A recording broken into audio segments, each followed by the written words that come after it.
Hi, it's Eric Nuttall of the Ninepoint Energy Strategies here to provide some insights from 2 days of meetings at the Peters & Co conference in Calgary. We met with the CEOs of 17, 18 or more companies, so it was an intense 2 days. Our biggest takeaways, we had hoped to gain clarity on tariffs that are obviously being threatened on Canada from the Trump administration. And as investors, we can feel the angst in the market. We have $80 oil as we speak, or give or take, and a massive lag in Canadian oil stocks and energy stocks at large to that move. I think largely due to the concern about the possibility of tariffs, what that means for cash flow, et cetera, for oil companies. The CEOs of the largest oil companies in Canada, I can tell you, are equally as confused and uncertain in terms of the path forward. Consensus amongst them was that if tariffs, and I think most people do not believe the tariffs will be placed on Canadian oil, other sectors perhaps, not Canadian oil, for reasons which I'll share in a moment. But even if they are, that they will be very short-lived. Most believe that it will be a direct pass-through to the U.S. Consumer, which we've talked about before. Gasoline is the most visible cost of living. American pulls up to the pump every week, and the appetite to absorb a 25% increase is just not there, especially refineries in PADD 2 that are directly connected to Canada via pipelines with no alternatives. There's even this concern that, well, geez, we flow barrels down to the Gulf Coast, they could just import Venezuelan barrels instead, when a story today shows that the Trump administration is going to be coming down hard on Venezuela in addition to Russia and Iran. And so our worst case, even if sanctions come into place or tariffs on Canada, we think to be very short-lived. Finally, when we look at the backdrop of oil moving up to $80 in recent days, it's largely due to new sanctions that Biden put into place, of course, after the election, and of course as a welcoming gift to the Trump administration on Russia that actually do have teeth. They're targeting as much as 1.5 million barrels per day of Russian exports. So this is sizable. And if Trump continues to enforce these new sanctions, it will have a material impact, especially at a time when we continue to think that they'll be exerting maximum pressure on Iran. We know under Biden, Iranian exports increased from 400,000 barrels per day to about 1.8 million barrels per day. And so combining the two, you could be looking at a delta of as much as like 3 million barrels per day. Do we think that is going to happen? No, we do not. We do think that pressure from the rising oil price will be placed on OPEC Plus to maybe accelerate or at least just stick to their plan beginning in April to bring barrels back. We do not think that there is some grand deal between the United States and Saudi in advance. We think Saudi Arabia is very keenly aware of their past experiences with Trump back in 2018 when they were asked to preemptively bring on barrels before the first Iranian sanctions were put into place. We know waivers were granted, the market was awash in oil, the price of oil tanked, etc. And so I think Saudi Arabia and OPEC Plus will be exercising the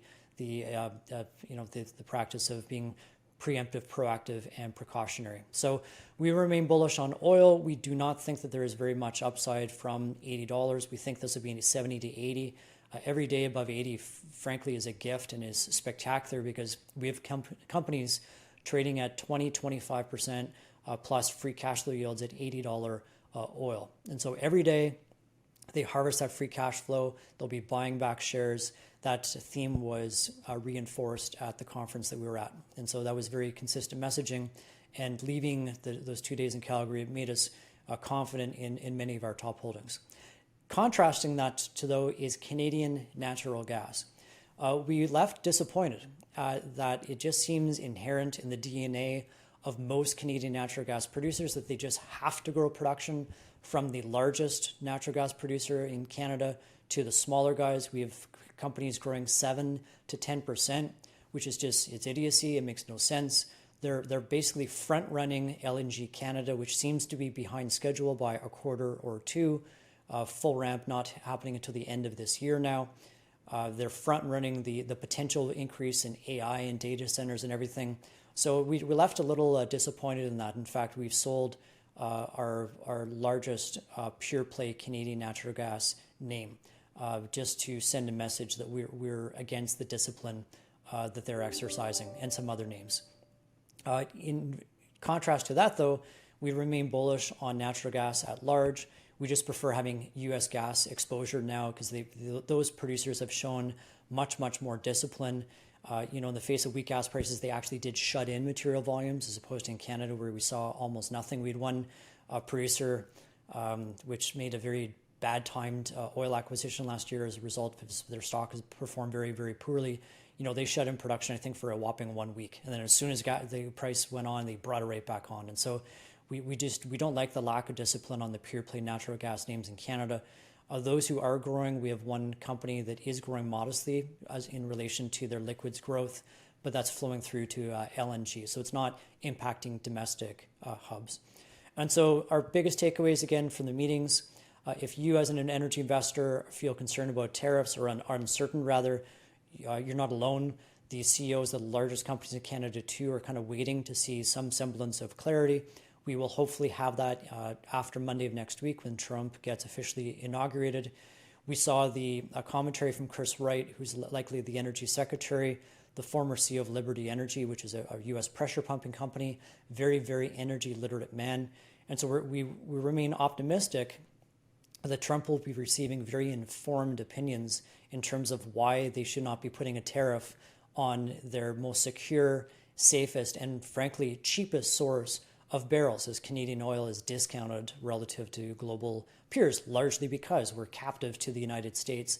And if anything, and we're seeing a unity amongst premiers, I think as energy investors or energy strategists and politicians, this is a wake-up that as a country, we have been held captive for far too long due to our own idiocy and inability to get things done, to build pipelines, from west to east, from west to further west, from north to west, etc.